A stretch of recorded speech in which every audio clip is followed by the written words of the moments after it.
Okay, welcome to the MCT show number 6, folks, ladies and gentlemen. And thank you for our guest today, a special guest, our performance director, COO, master instructor, Danny Clark. Thank you for joining us today.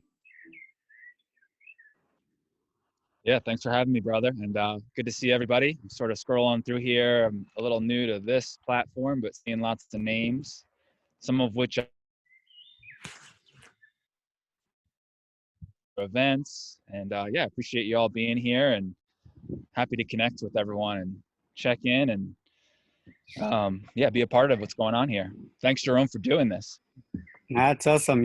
We try to make the best out of this lockdown situation, and we were thinking about what we couldn't do while we were traveling like madmen and mad women all over the world. So we figured out that having a platform for the MCTs would be a good idea, and so far it has been a great experience to have so many interesting characters and more to come. Awesome. Yeah, it's great to see everybody staying connected and super interesting to see everybody's doing their thing and adapting with the times, right? Correct. So Danny, we have less than 1 hour, and I'm sure it will go fast. How we can structure it is to talk a little bit about your own story, to talk about your development with MovNat, and also of course you're free to talk about current topics we have brooming at MovNat, and then we will also check the questions, whether we can answer it on the fly, or we save some questions for in the end. We'll see how it goes. Jerome, I think you froze again, buddy. Now I'm back. I don't know if it's my connection or what's going on, but fingers crossed for that to sustain. Okay, so Danny, my first question is, how did you start with MovNat, and when? How did that happen from being a wrestler, a gym owner with a rebar fitness?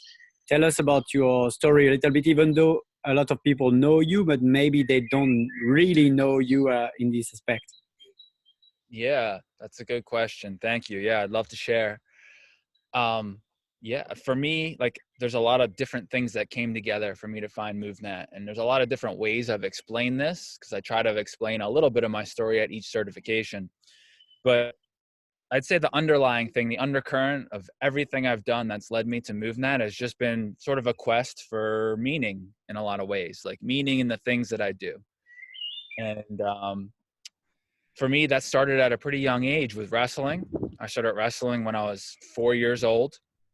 And that was something that was just presented to me as a path by my dad as just something to do. And it resonated with me, and he supported my journey there. And what I really appreciated about wrestling all the way through college is the discipline that it gave me, right? They kind of just took all that energy that that me as a young man had and was able to concentrate it into something that felt good. It felt like it was something that was positive, being stronger, being capable, being able to protect myself, being able to protect others.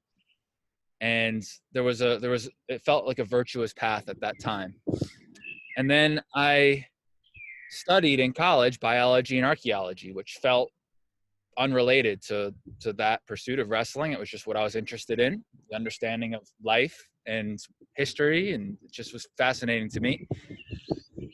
And so I didn't really want to pursue a advanced degree in either of those because it felt like it was just narrowing down what life is about.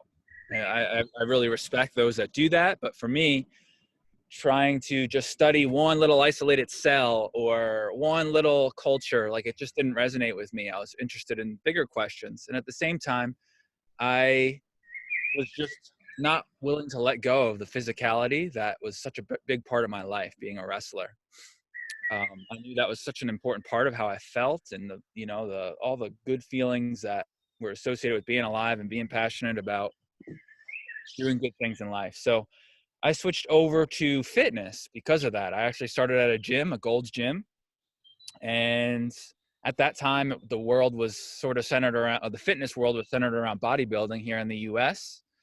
And for me, it felt like it was fun, and it felt like a privilege to teach people a little bit more about strength training. So instead of like how to isolate muscles, like that was fine and cool. I did a little bit of that, but to show them like, hey, we can work on strength specifically. We can increase, instead of focusing on just how your body looks, we could focus on numbers.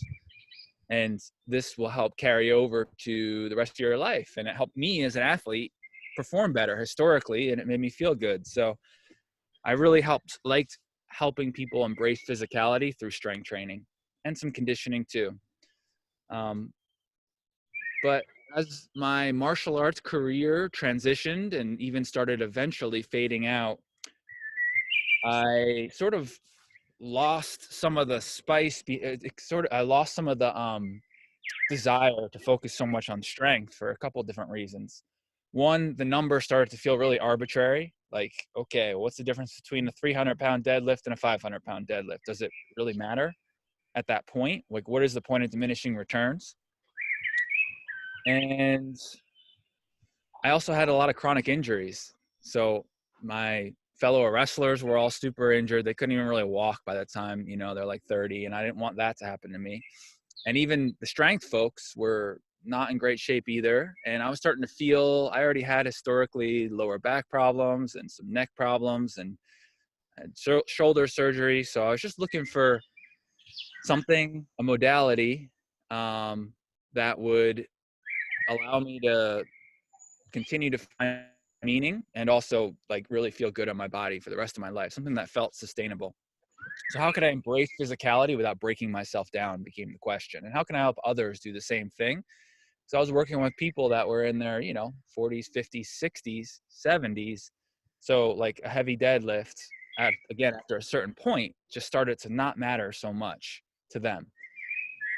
So my journey sort of led me down the trajectory of, okay, like kettlebells, it's lighter, it's more functional, right? Like you're using more range of motion and usable range of motion, which made a lot of sense to me. And yoga, which is about increasing range of motion. And the mind aspect of yoga is interesting to me. So I did that for a while, and that was really cool. Good path, learned a lot, studied under Pavel, met a lot of awesome people with a similar mindset.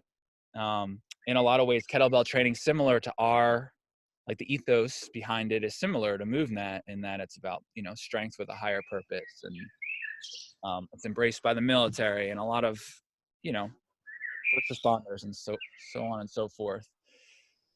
But I still found it to be not as quenching of a pursuit as I wanted it to be.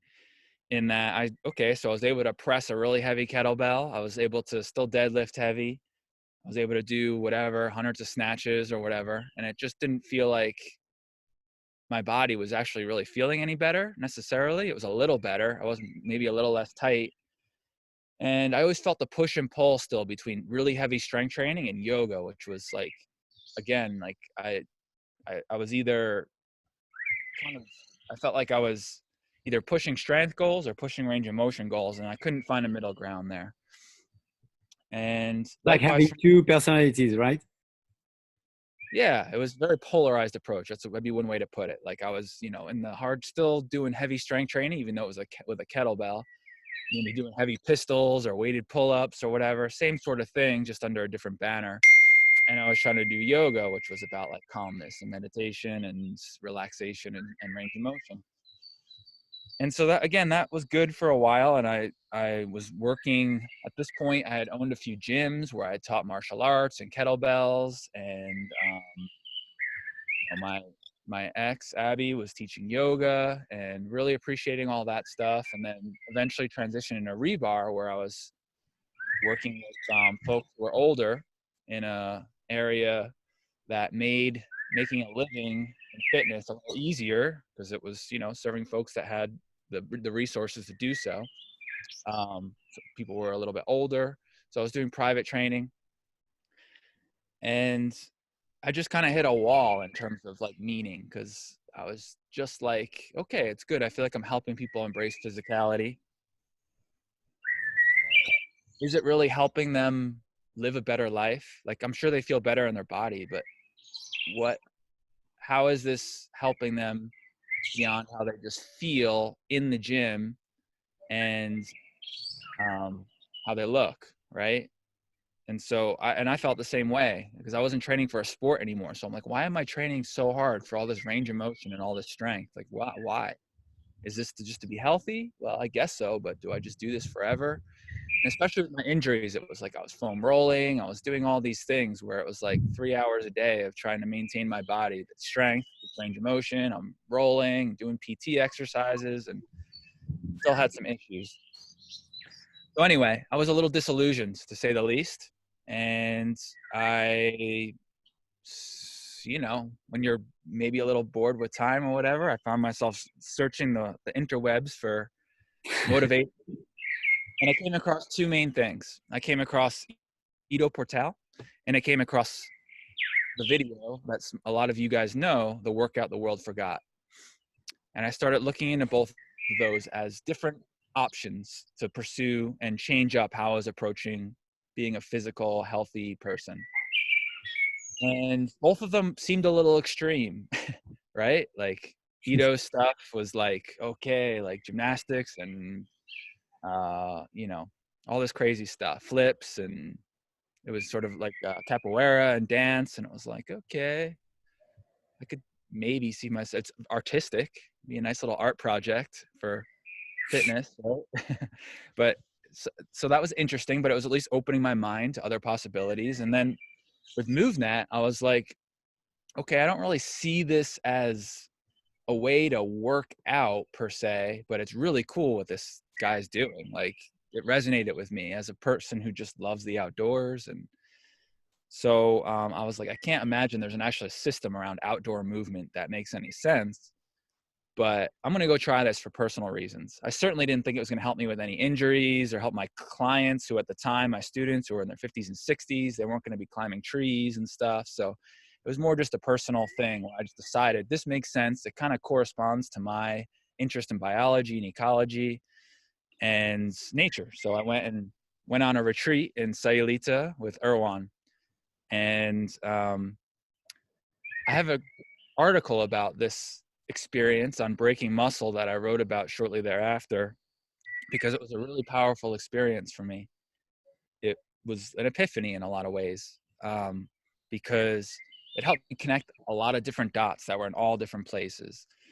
Meaning, the health of my body and my joint integrity, and how to serve my students a little better, and nature and biology and archaeology, like where do we come from, and evolution. And it all really tied together in my mind as I was learning these movements. I'm watching him do all these movements and I'm like, okay, at first, like, this is just, I've learned some of this in martial arts, and I've learned this over here in strength training, and this over here. And then there's all this new stuff that makes sense from an environmental perspective, like if you're moving in nature.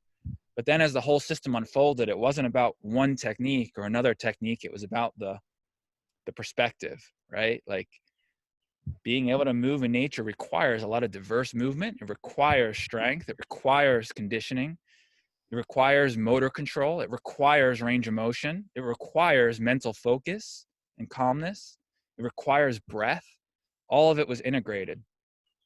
And then I had this incredible experience too. I still joke with Erwan to this day that, how much did he pay this guy? But somebody was drowning literally like in the middle of this retreat, and everyone like went out there and saved them. And I'm thinking, oh boy, like I wouldn't have even been able to do that. Like I would have drowned myself. And he just made this. So you're saying that it's not a legend, it's a real story. It's a real story. Yeah. It really happened. This dude's like throwing up water on the shoreline, and Erwan's like, just shrugged it off. Like, yeah, if you don't have the actual fitness and capability to be able to do this, you're just going to make the situation worse.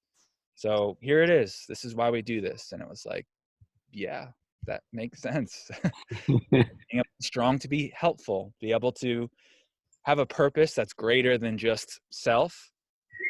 And at the same time, it starts with self, because you restore yourself and you start to see the world around you and the people around you differently. That was just powerful for me. It really tied together meaning, and I started experimenting with it. Saw the system, I saw the logic behind it. I still had to tweak it a lot to to make it work for people who are in their 60s, but they loved it like more than what I was doing with them, to be able to get back to these like childlike movements. It more directly addressed the joint issues. There was just so much goodness there that I wasn't someone who wanted to just like follow a method, but the perspective of MovNat really resonated so well that I just started adopting and just, you know, slowly came on board more and more. Did you, at the time in Sayulita, did you feel like your level of competency was so far behind, or could you cope with Air1 at the time? How was it? I'd say my strength and conditioning was good. And like, so I felt good there. You know, even Erwan and I had this little like race where he created a combo, and it just happened to be things that I was actually already really good at. It incorporated sprawls and jumps and stuff. And yeah, we were like neck and neck for a little while, and he just kind of like stopped and like walked off like, oh, good job. Like, so I don't know if that's because he didn't want to show me up, or if he was starting to gas out a little, or played some strengths. So I was able to keep up in certain regards, enough to impress the maestro there, but in other regards, certainly not. Right? Like a lot of the ground movement, he would have us like in the sand, doing ground movement, squatting, kneeling, and yeah, and I'm like keeping a calm face, but on the inside, I'm like, man, this blows. I suck at this. Like the deep squat was hard to hold. Just the friction of the sand on my knees, and it just looked utterly effortless to him. Like, you know, he's just doing it stoically, and everyone else is like grunting and groaning and just trying to hang. So the ground movement, despite like having a jiu-jitsu background and having a decent amount of range of motion, was a lot harder than I thought. And then there was other techniques that were just new to me, or other just insights that were like the context of why we would do certain things and why we would do it a certain way was new. The language was new. So it was really a great learning experience above all. And it definitely pushed me to new avenues of improving my fitness and just overall capability. So you got back home with your mind blown, and then what? What did you think, and what did you do? What was your first thing to do? Like, well, I had written down all the techniques, the names of them, and like little stick figures of what they look like to do them, and just on like a pad. So I started just practicing them in my own sessions, and at that time it was super weird too, because like, you know, there's certain like things that are considered like bad in the fitness world. So I'd be in like a deep knee bend, which is like a, you know, as you all know what a deep knee bend is. It's like that was like a really bad looking squat to other people. They're looking at me, like other trainers and people I knew, they're like, oh, why would you be in that position? That's bad to be like with your heels up and not wide. And doing all these weird transitions. And again, it's become a little bit more normalized now, but so at first I just began experimenting myself with how it felt. And second, right away, I started just introducing some of these things to my students, you know, putting a 2x4 on the ground, having them balance, figuring out like how to sequence the ground movement and where to put it in their practice sessions that made the most sense. Working on aspects, I started talking to a physical therapist who I worked with at the time, who was just like a part of the gym I ran, and would just figure out various movements, various PT drills that were used for me, for my back and my neck over time, and also other PT movements for other people. And I'm like, how do I like weave this into what's already in natural movement? Because if we can just create these better biomechanics, which is just efficiency of technique, then well, maybe we don't need the PT drills. Maybe we could just like, you know, connect to that particular aspect of position and integrate it into an actual movement, and then it's going to work better. And that's exactly what happened. She was super impressed with it. I started feeling a lot of gains myself in terms of just better range of motion, just better feeling in my body, and and so did my clients, my students. They were like just really loving it, making huge gains, making huge progress, and things that were just difficult for them previously. Like instead of stretching, like being able to do ground movement and practice that outside the gym hours, especially, made a huge difference.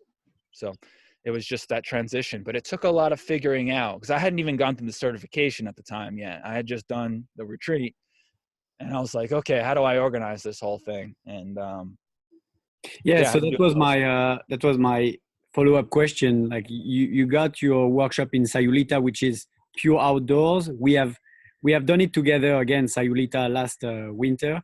So we Yeah, know that's that great. it's paradise. You know, you're on the beach, and of course, doing ground movement on the sand is with the waves, and everything is paradise.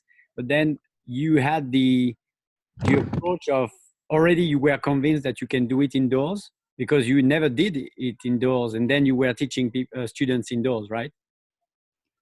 Yeah, I had never done it indoors, but I was a gym owner. I knew, to me intuitively, it was like I'm here to learn for myself to do it outdoors. But like if there's things that are going to be helpful to my clients, like I'm looking at it through the movement lens of helping people. So I saw a lot of these patterns would have um, relevance inside, and so just started doing them inside right away. And it's, I live in the Northeast, so it's like there's a small fraction of the year where you can actually do things outside and comfortably. I had done this retreat in, I think it was February, so I came back to winter.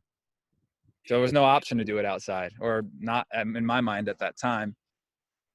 Cool, cool. I already see comments like remarkable story. Thanks for sharing. I think it's important that people know what you come from, where you come from, and then let's follow it up. You said I haven't done any certification at this point. At that point, so how did you do level one, level two? I know we met each other during the level three in 2015, but before that, level one, level two. Well, I failed my level one, um, and that was fun because my balance just sucks. So that was a weakness. Like with Irwan, I wasn't able to fully see that it was a weakness because we were just drawing lines in the sand. We didn't have 2x4s. There wasn't like great terrain for balancing, or it was things that were wide. But I did my certification with Cameron, and of course, with his parkour background and his natural movement practice, I was like, it was nice to see it performed well indoors and how it was adapted to be done indoors. And I learned a lot. I was still felt a little bit incomplete in certain areas about like, okay, so we practice a little ground movement, but like as an actual personal trainer and gym owner, like how do I program this to work to help people like make progress, and how can we organize this, because it felt like we were switching from one domain to another kind of depending on what was available, and that's just sometimes how it goes in the certification.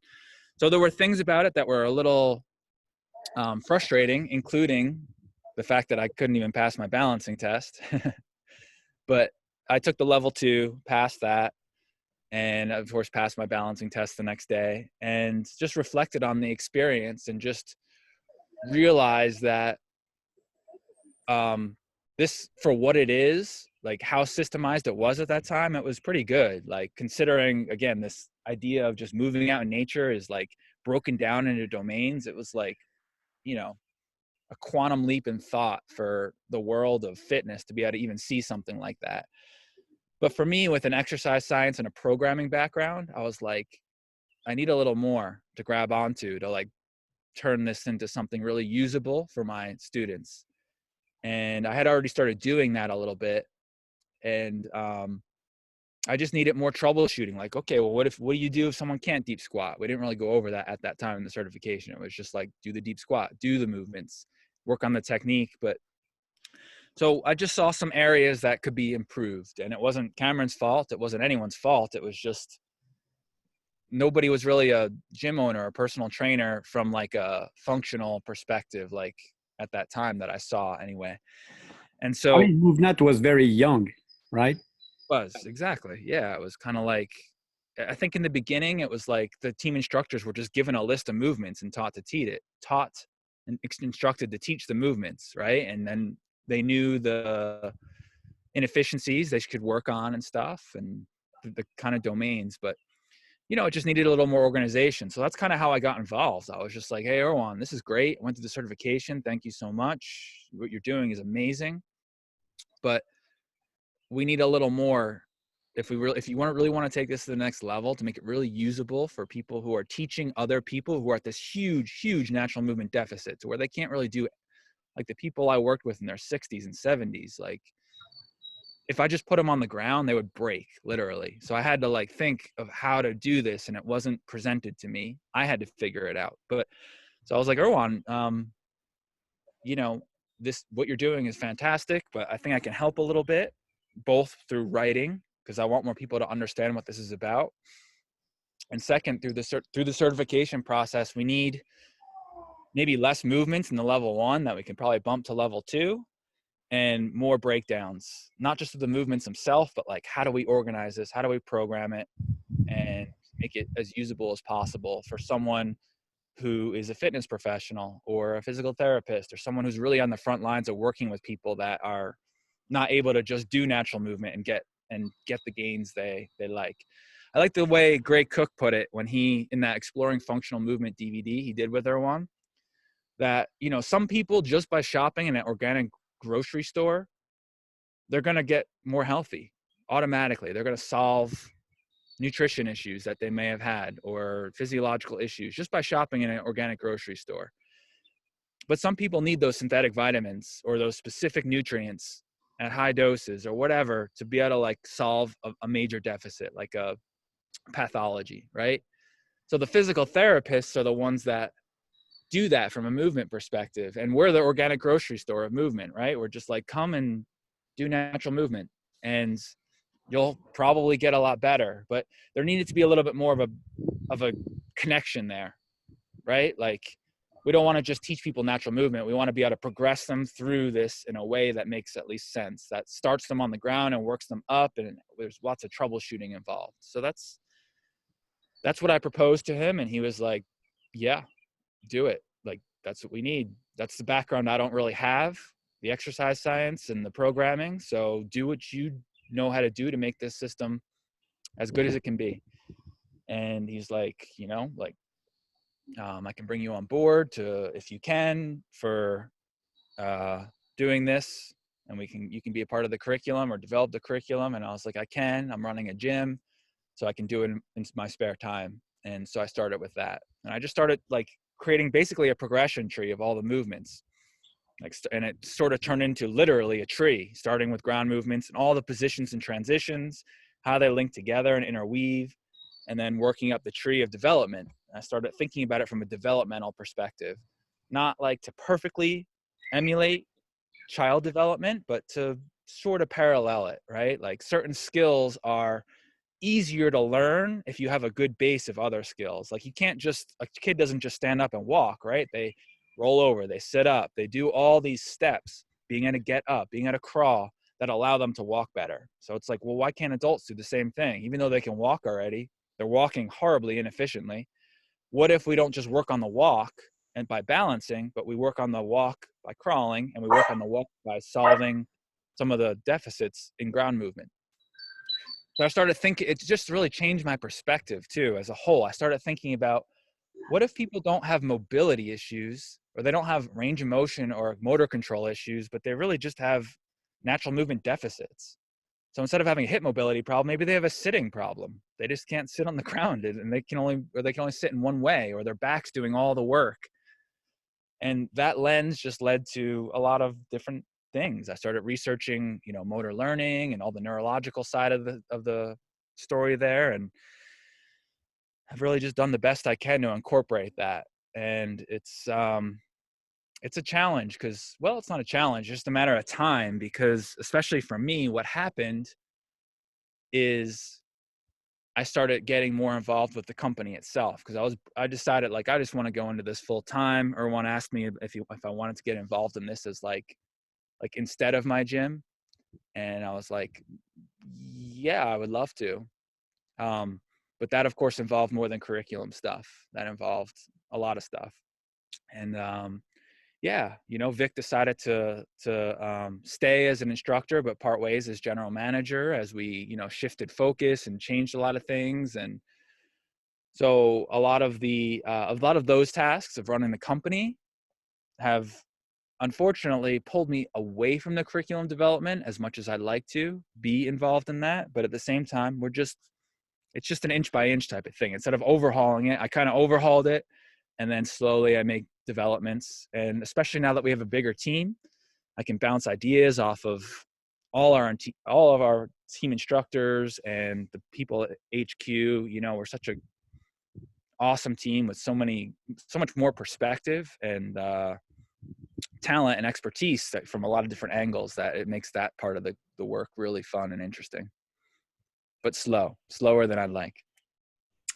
Yeah, I mean, you know, this is what I tell my students in level 1, level 2, even to this day, that we are still the pioneers. The people we are certifying now are still the pioneers. We are building it inch by inch, like you said, brick by brick. It's a very long process. And on the way, we face a lot of adversity, a lot of people who don't really understand why we go to that direction, where MovNat was full outdoors and for the tree climbers.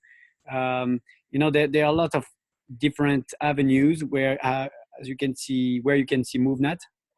And now we have experienced it for many years. Like we have MMA people, we have yoga, Pilates, physios, and we have so many people. And you have the big job to put a curriculum to satisfy everybody. That, and what's really important to me is MovNat isn't dogmatic. And what I mean by that is we're not saying this is our perspective and it's the only perspective there is. And if you're not like a tree climbing, you know, if you care about your appearance at all, or if you know, you're out, like I don't want it to be a cult mentality where it's like you're in our group or you're out of our group. To me, a lot of the work has been about building bridges, because all these perspectives that exist all the way to bodybuilding have some sort of underlying truth in them. And sure, some of the mentalities might be a little, you know, maybe not ideal, maybe not to the higher perspective, but I really like to meet people where they're at, wherever they're at, and wherever the reason they're moving. If they're moving, to me, that's in a way like there's a part of them that wants something better in their life and to be self-empowered. So if we can take that gem of this desire for self-empowerment and connection to their true self, they're embracing physicality, and we can progress them in any way toward this, maybe what you would say from our perspective is a truer perspective, a higher perspective of integration with nature, and, you know, all these beautiful concepts like permaculture and like the truth inside, right? Like self-empowerment and whatever, you know, the spirituality that's associated with being close to nature. All these things.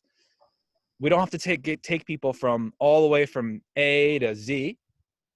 And we don't even have to posit that like Z is the ultimate goal for everyone or the ultimate truth. But what we could do is help people see our perspective and help them grow in some way to bring them a little closer to just the recognition that, you know, to their truer nature, right? So this idea that we're an animal in an environment, in an ecosystem, in a universe, and it's connected. It's not just us and our looks, or just us locked in our minds, disconnected from our bodies.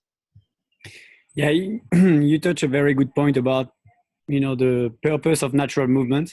I recently did a podcast in French, and I had a very interesting question, which was, what did the natural movement bring to you in your personal life? And the first thing that came to my mind was self-confidence through the practice of natural movement, because I lacked self-confidence before. And I realized that every time I could learn a new skill, pass a test, or even, you know, without any cameras or any eyes in front of me, doing something on my own and pass it, my self-confidence would grow.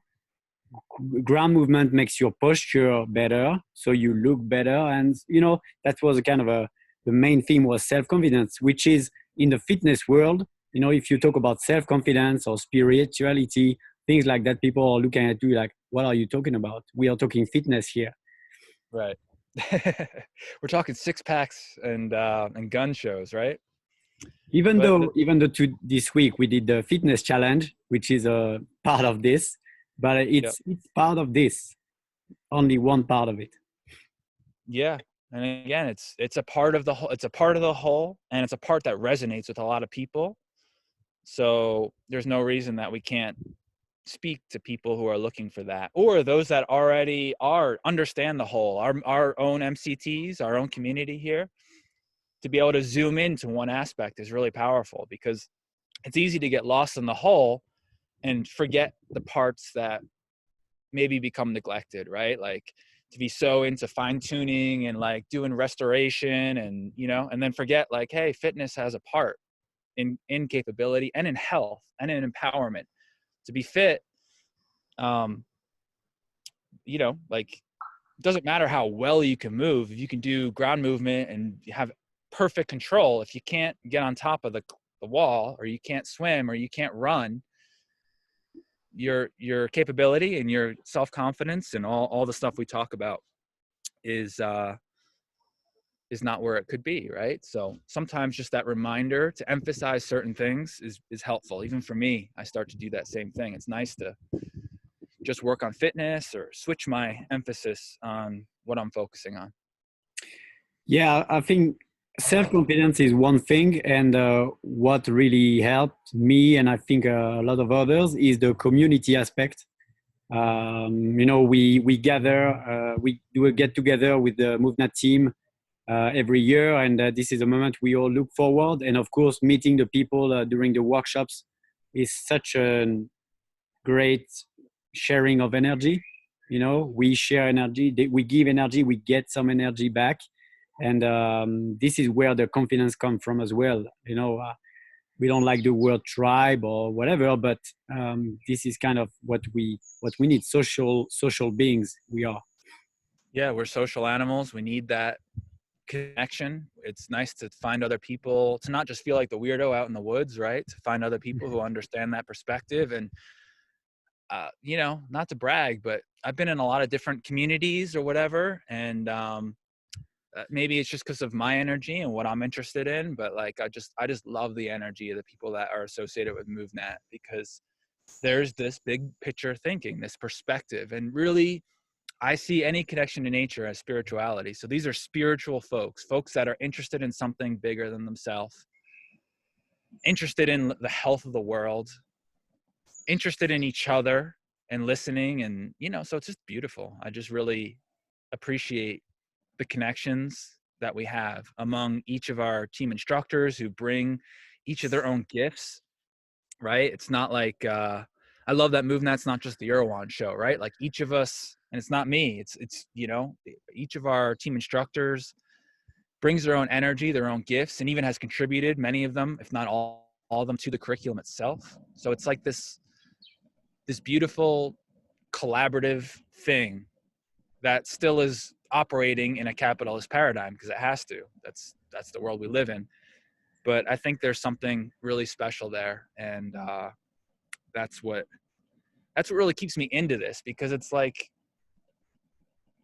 why would I try to build something on my own when I could do it with people? Like, that's just, especially with the right type of people, the people that are really about empowering each other. And that's how things change. That's how change actually happens. Because if we're just looking at Erwan or, some other person or one person, nothing changes, because we're just looking at that person as some guru and that person holds all the answers. Whereas it's like, no, if we self-empower and we share together, we all grow. And that's what I'm interested in. Well, myself being closer and closer to the community, I get so many ideas and concepts from the people, and that's so good to see. By the way, I want to remind the people online. We have more than 20 people that they can send their questions. They can type their question in the chat section for Danny, and so we can have some answers here at the end of this talk. Yeah. What you got? Shoot. Yeah, and Yeah, Yeah, I have to say that I got to know you better over the last years. And from the image I had from you, you know, the big wrestler, very into martial art and very like, you know, straightforward guy. I got to know like a very sensitive personality and very spiritual personality. And then I was not surprised that you joined this MovNat community. And I remember a talk we had last summer when you visited us in Europe. When we were talking about ego, and you said that the solution for ego is reconnection to nature. That people are so disconnected, and it resonated with me because I was thinking, you see a lot of road rages, right? On the highway, people scream at each other. But if people bump shoulder in on during a hike in the forest, they would not really do that Yeah. because we are in this element, right? We are in nature, and we feel smaller than we actually. Well, I mean, we feel at our place. Yeah. And just to be surrounded by life, it's humbling. It's beautiful.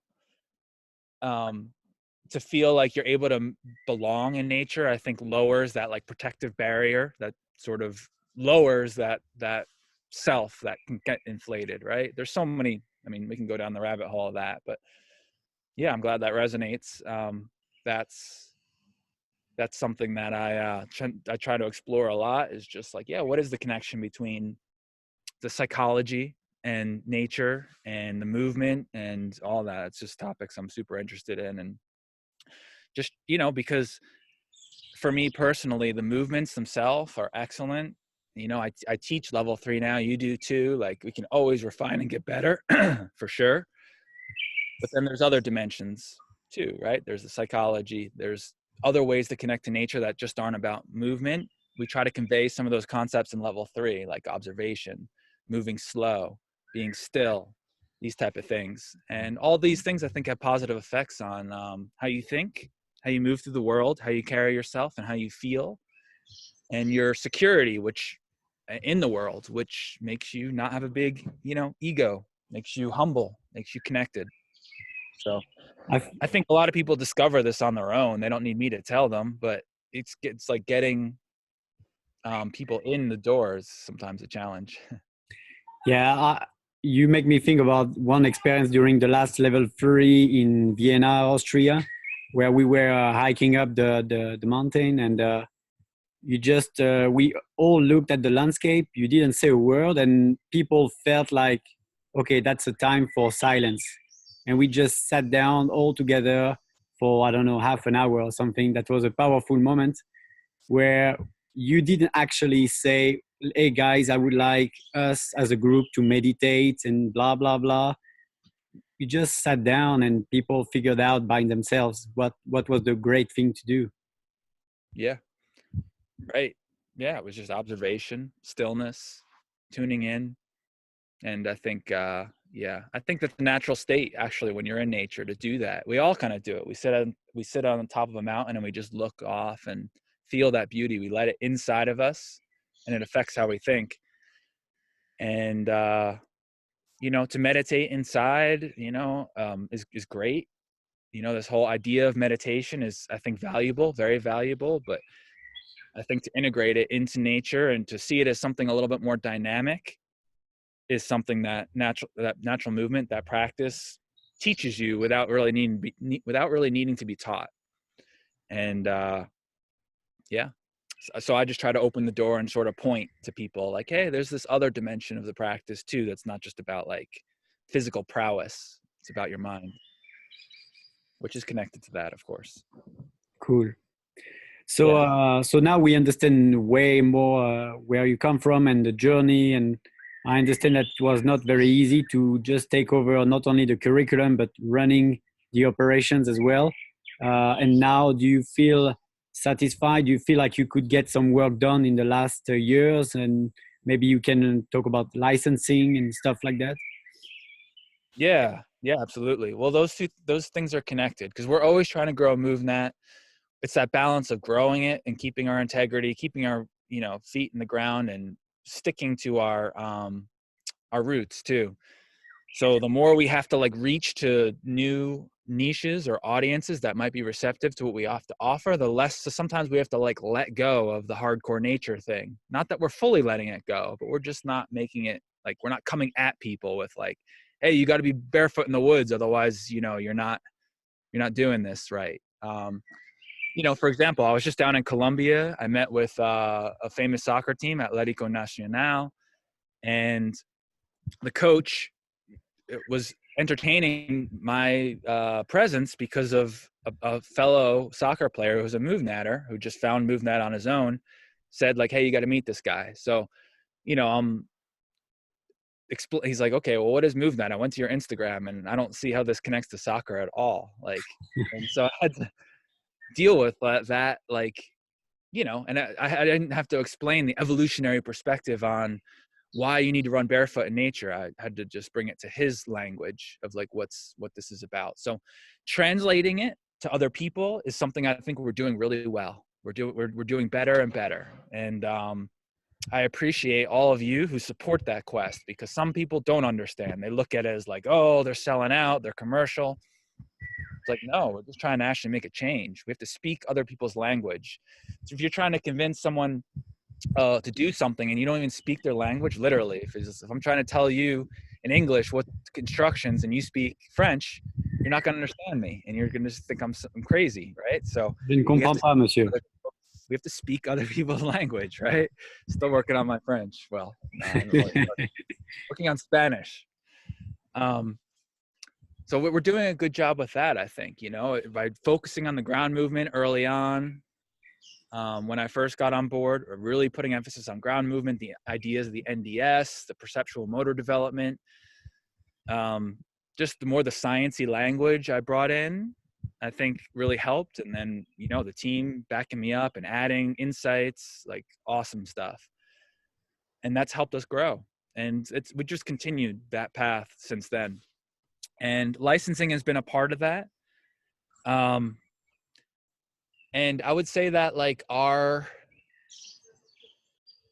first, our growth, we're still like a small to medium-sized company. We're not like some huge company, but I think the most important thing, the most pivotal thing, and in part, it's been fueled by the licensing and other programs we've created, is just to bring more people a part of the team, right? We have more team instructors, but we also have more people. We have an HQ now, right? Like, which is a few people, and MovNat supporting these people and their families to actually have a job and contribute their intelligence, their knowledge, and their time to developing MovNat. Like, that's a huge leap forward. That's not just one person doing that now. That's people who are feeding families, right? So that's been a huge, huge jump. And I'm really proud of that we have you on board. You know, we've got Krista, we've got Lauren, we've got John, and got a few others too. And of course our team instructors. So, and we really have almost zero attrition rate of our team instructors. They're all sticking around. And that to me is really pivotal too. I feel like we're more of a family.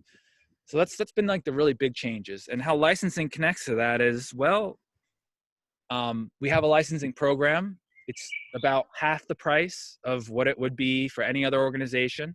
Some people don't understand like the parameters of licensing or why it would even exist. And I can speak to that for a moment. But I think a bigger issue that I think I'd like to speak about for a moment, actually, before we get to licensing, is just the use of the trademarks, because I think a lot of people think that we're really, maybe it's because early on we were, but are like fiercely protective of the trademarks of MovNat and natural movement. Yeah, Danny, can I interrupt you? Because we have a question that is very linked to that. So maybe you can merge the two together. The question is, are there any guides, resources for MCTs to help build their social media brand? Build their social media brand. Yeah. Not currently, really. I mean, you doing this, and we have John, our marketing director, so we can, you know, right now, a lot of our licensing infrastructure is built around gyms, but I realize we've made a transition to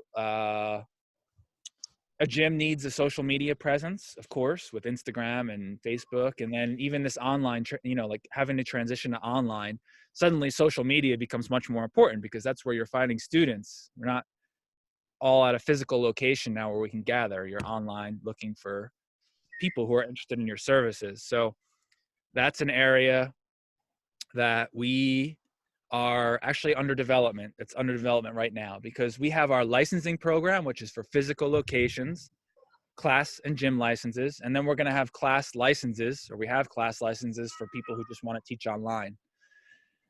And so how that all connects together is the words MovNat and natural movement, especially as an MCT, like there's no restriction in using those except in the title of a class or a gym. That's it. If you want to call yourself a natural movement trainer, if you want to teach, if you want to make an Instagram post about MovNat, like, please credit us. Use natural movement, hashtag MovNat, all that kind of stuff. We want you to boast your credentials and be a part of the community and make it public that you're not teaching primal fitness, you're teaching MovNat, right? Like, not to dance around the trademarks. But yeah, if you're going to run a class, whether it's online, in person, or you're going to run a gym, and use our trademarks in the business name or the title of your class, that's where we have the licensing program. If you want to call your class Natural Fitness and, please say in the description, hey, I teach MovNat. I'm a MovNat trainer, whatever. Natural movement will be incorporated, or I teach rings, whatever, and I incorporate MovNat or whatever. It's a hybrid of all these different systems that I use just to credit us. I think that's great. It's only spreading the word of what we do. But again, we reserve that one term, those two terms, MovNat and natural movement, for the title of a class, online or in person, or a gym. And the reason we do that, well, there's a lot of reasons, but I'll say this. If your objection is financial, like, oh, well, why would we ask for money? Or, hey, I can't afford this, I'm just getting started. First, I'll say we have a community service option, which is free. You can apply for that. So if you're doing it not for profit, it's free. You just have to apply. 2, we have scholarship options for those that can't afford it right away. So you can apply for a scholarship. And beyond that, we actually used to offer the program for free, and it just outright didn't work because the people who were trying in earnest, and I understand, but it was like this transient, oh, I'm going to do it here in the park one day and somewhere over here, and then people wouldn't follow through and broken links all over the place. So just by buying into the program, it's showing that you're interested in running a commercial business. It is, because it's not a lot of money. So it's giving a commitment to us and to yourself that you're going to run a business, whether it's online or in person. Second, you're of course contributing to MovNat as a whole, right? We have resources that come with that, and we are continuously developing the licensing program to help promote you and what you do. And we're open to suggestions. Those that are a part of it are satisfied. If you buy Cube equipment, it's generally free for at least a period of time. So we're really doing our best to make it like the point is, I just want the licensing program to be a viable program, not an unprofessional program that's just got like random places to not like, it's like just a place for people to meet up, but for commercial businesses. If you run a meetup, that's different. But so I think it's been pretty successful. It contributes to us being able to have a team and continuously improve MovNat as a whole. If there's any questions about that specifically, definitely ask, because there's a lot of confusion. I think a lot of people are overly worried about, violating the terms or whatever. Or on the other hand, there's people who really should be crediting MovNat and boasting the credentials they've earned to differentiate themselves and to be part of a community, but instead are teaching, totally dodging the trademarks and like not being associated with MovNat at all, like trying to disconnect. And that to me is kind of a tragedy, because it's like, well, that's what other people do too, who don't even go to get certified, right? They just say like, hey, I'm a natural movement trainer, and they're teaching something else that's not even really natural movement as we define it anyway. And that's fine too. too. But like, if you're going to be teaching natural movement, capital N, capital M, the practice, the martial art, you could say, the fitness modality as we teach it, the physical education system, you know, be with us, because we're only helping each other. We're only helping the greater purpose of what this is about. Yeah, so I don't know if you mentioned it, but you know, the discontinuation of the 2-day workshop also to give the possibility for the licensed facilities to run, or even MCTs to run Elements Workshop, which is a 1-day event. I don't know if you touched that. Sorry. No, I did not. Yeah, you're right. That was another thing. We're trying to transition people to local facilities, or at this time, like, I know we're planning right now on making a directory of online classes that are going on, so that we can get people away from, especially just people who want to learn the practice, not necessarily teach it, away from coming to our 2-day events and having to spend all the money, you know, burn all the fuel to get to a place and stay somewhere and learn, when they could just go to a local facility. So the more facilities we have and the more elements workshops we have for people to learn, the more it makes MovNat a local thing and not a centralized thing where you have to come to MovNat itself. Because that program, the elements program, is like heavily stacked, like way above industry standard, in favor of supporting the MCTs who run it. Like, I think they make like up to 80% of the profits. That's like unheard of for any organization we promote it. You of course help, but you're making 80%, which is, I don't know, I think that's pretty awesome.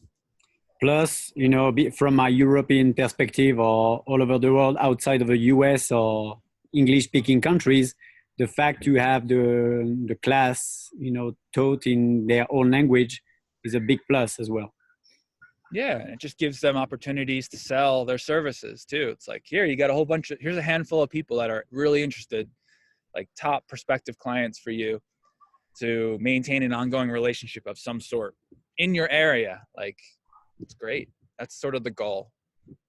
And it's come a long way. Of course, this situation, the global situation here, has stunted that a little bit, but yeah, that's a whole other thing. But as a whole, I see in the long term that being very successful.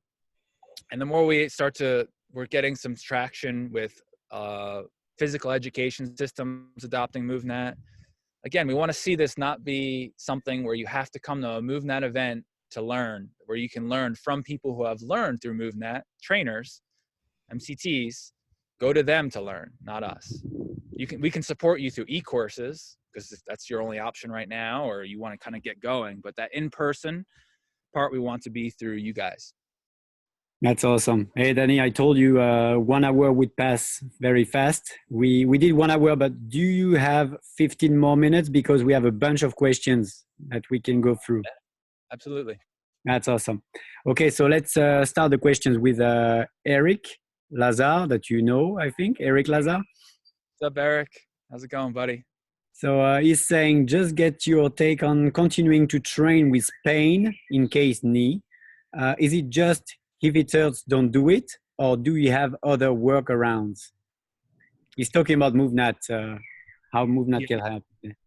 Yeah, so I am pretty big. There's definitely different perspectives that you'll get from different people on this. But when it comes to pain, I don't like to push into pain at all. Like, maybe a little, like, okay, on the threshold.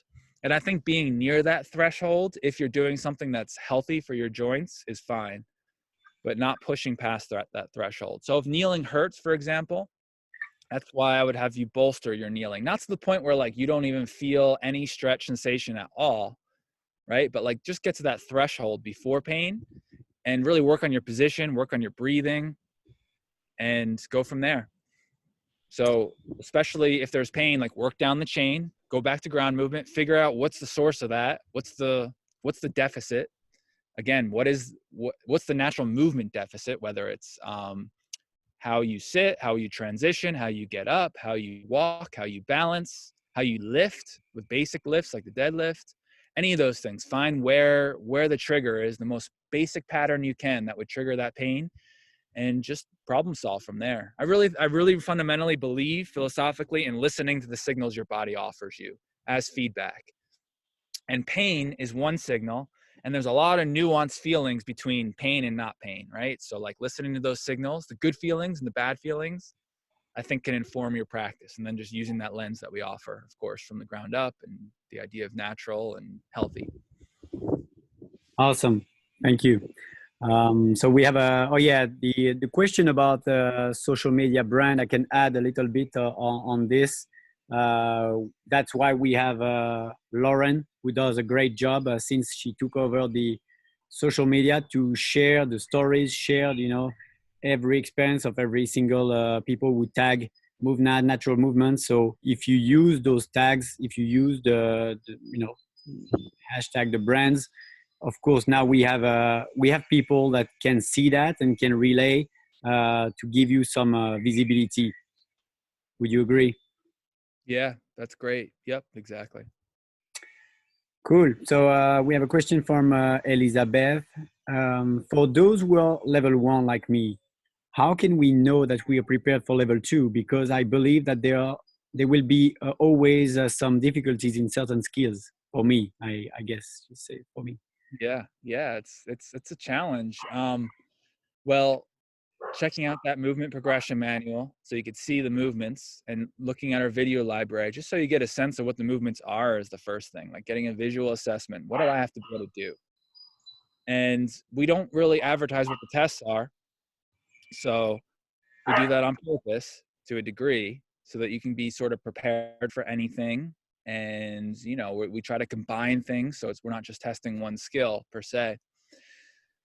So there's really no way to like guarantee anything, but that's how MovNat is. That's how it's always been. Is there's no guarantee. You can't do X, Y, and Z and guarantee you're going to pass. Really, the closest you can get to that is to do MovNat online coaching, because your coaches, they'll pretty much guarantee as close as they can to make sure you're prepared. They'll give you the right amount of like movements and the right sort of skills and the right combinations to make sure that you'll be prepared for those demands.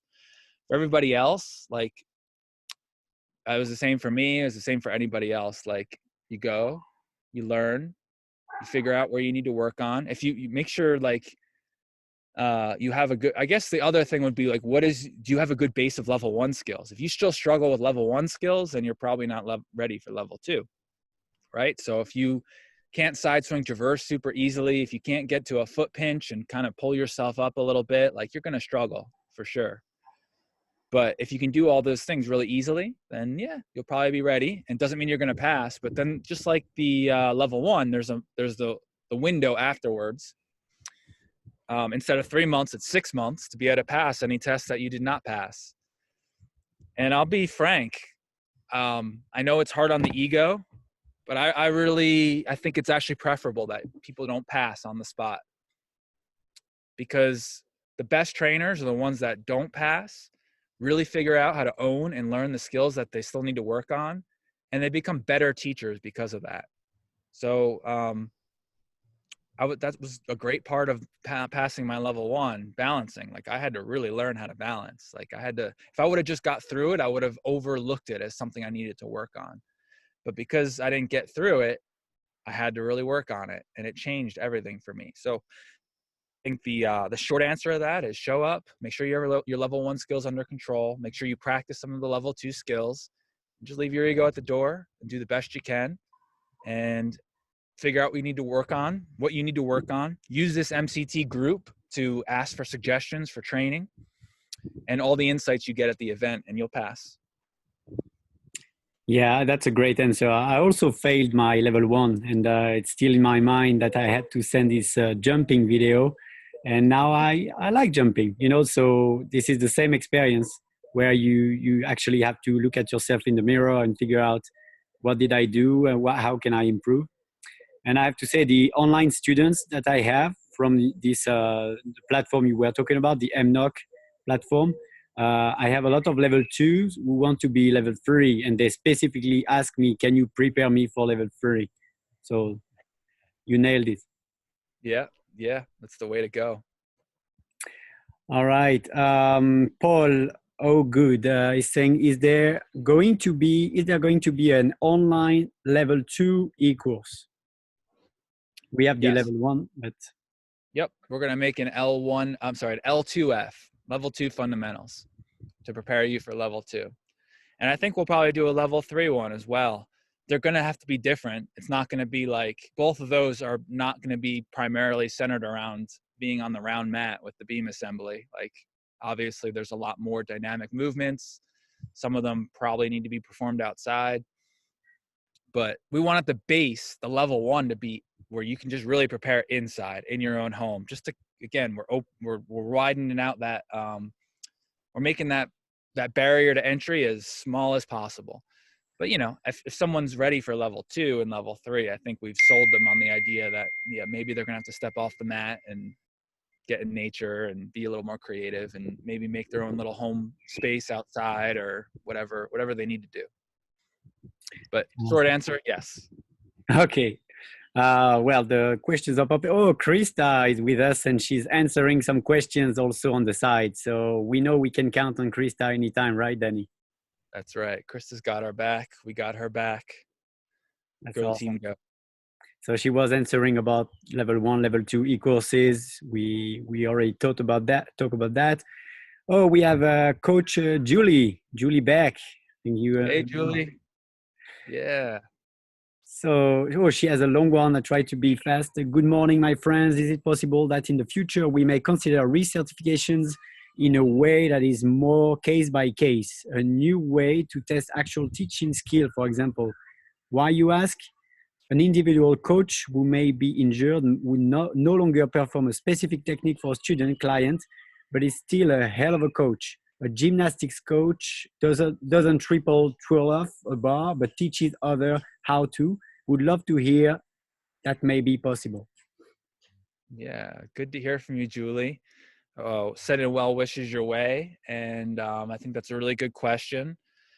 I think that the gymnastics equivalency there is a little different because, natural movement isn't as extreme as gymnastics, but I understand the sentiment there that, being able to do a tuck pop up, if it was challenging for you at the cert and then, you have an injury or something like that, can make it frustrating. So long story short, we're really always open to improving. So that's what we need the feedback from you guys.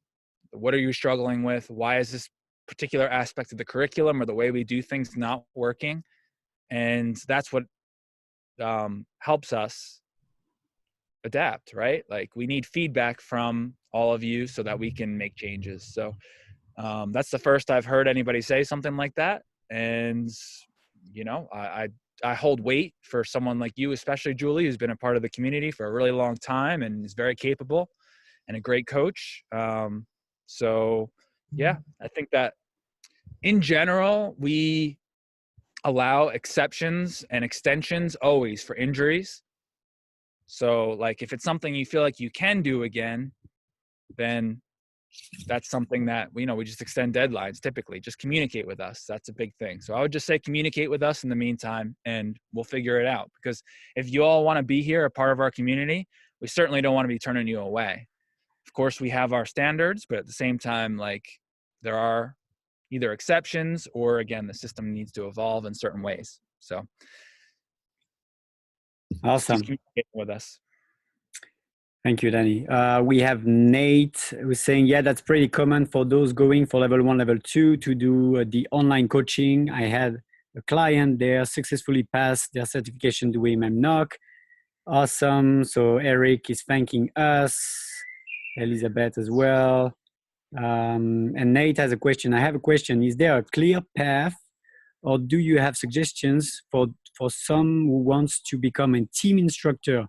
Or is this something to do the work and you have to do the work and wait for the invite? I think that, well, I would take my story as an example. Like, stating your intention is one of the most powerful things you can do in life in general, right?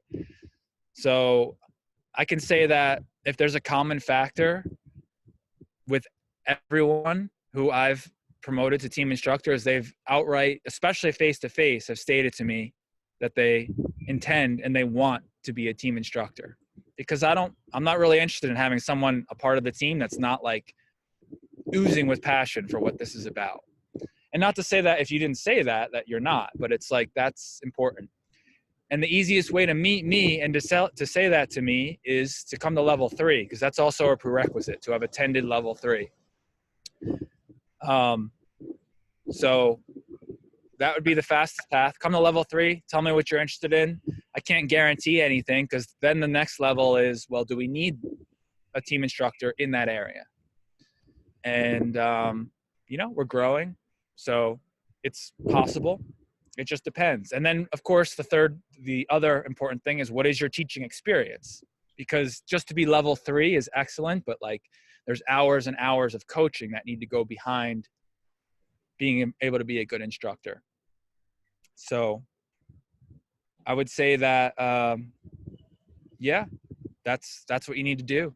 State your intention, come to level 3, show that you're really passionate about natural movements and what it has to offer people, and be a great teacher, and will have the need in your area, or be willing to travel, and on a long enough timeline. I mean, there's certain team instructors like Seth Budai has been telling me he wants to be a team instructor since I met him when I started 5 years ago, and he just got promoted last year. So I had to have the need in his area, and he got more experience, and I trained him several times, and now he's one of our latest ones to be promoted. But just goes to show persistence, taking part in the community, and need are kind of the fundamental things. Perfect. Nate added, I had the same experience. I failed my aquatic certification and doubled down and trained just that for several weeks until I could do the test with proficiency and pass. That's awesome. And we have more comments from Julie and John. Oh, John, our marketing guru, is here. He joined and he's answering. So I cannot read everything. So there is a chat going on the side. So I think, we did the 15 extra minutes, Danny. So I think we are good. I think that was a great, great time. Thank you very much for sharing your story and the licensing part and answering all those questions. I think it's much appreciated. Thank you very much. Yeah. Well, thanks for having me, Jerome. Thanks for, doing an amazing work that you do as a team instructor in Europe, as our relations director now in Europe and beyond. And, it's my honor to have the position I do, to be able to make decisions and, just be a part of an amazing team and an amazing movement. And it's really a privilege. It's an honor. And I hope I hold it as gracefully as I can. And just know that, like, I need all of you to be a part of this. It's not me. It's not Erwan, as I've mentioned. It's not any one person. It's all of us collectively together shaping this reality and moving and pushing this movement forward. And I really appreciate each and every one of you who plays your part. And I hope to connect with you each more. I'm not really big on Facebook, so my apologies for that. I try to get in there once in a while and read your posts. And there's so many good vibes going on in there. I really appreciate even the controversies that come up, like, all good stuff. So just keep doing keep being a part of this. And I'm really glad to see this show exists, and keep up the good work, Jerome. Thank you. That was usually that's my last question. Do you have a message to the MCT community? But you already did that. So you saved some time. And we have an extra last question from Brian. How is their Vermont build coming along, Danny? Oh, it's a disaster. No, it's good. So the building off the grid project, the permaculture project, I expected to be able to build my stone cabin in a year. Didn't happen. Got 6 feet of wall up though, which is great. And what's nice is I'm not doing it. There's not the TV show pressure anymore, so I'm just taking my time. So in the meantime, I have this cabin here that I stay in, and I've ripped off the roof, put insulation in, and I'm like winterizing it, so I can just take my time and do the timber framing, when I have time, to inch by inch make do all the movements required to make that house happen. Thank you for asking. And anybody who wants to come check this out, you're all welcome. My personal invite. I'd love to do a camp here at some time where we can all get together, and but there's a lot of logistics associated with that, and so it's just a matter of figuring out how to make that happen eventually. But thank you for your support. Thank you, Danny. Okay, so that's a wrap. This for those who missed the live, we will save it on YouTube, and John, our marketing director, saved all the previous MCT shows in some archive on our website. So we will share the link. I think the link was already shared on the group this week, but we'll share it again. We already have 6 shows, including this one, and we have a great lineup for the next 4 weeks, including women, because we only had men so far. And next week we will have Kim and Melissa from Oregon, from Portland, and more women will be part of it. And if you want to be part of this show, just shoot me an email, jerome@movnat.com, and you will be more than welcome to talk about everything. Okay, so that's a wrap. We'll save it. I will share it on the MCT group in about an hour or so. And again, Danny, thank you very much. You're a great guy, and you're my friend, and I'm happy to work with you. Absolutely. Thanks, Jerome. Fist pounds all around. Keep doing good work. Thank you very much, Jerome. I'll see you all on the interwebs and hopefully in person sometime soon. All right. Take care, everyone. Thank you for joining. Bye-bye.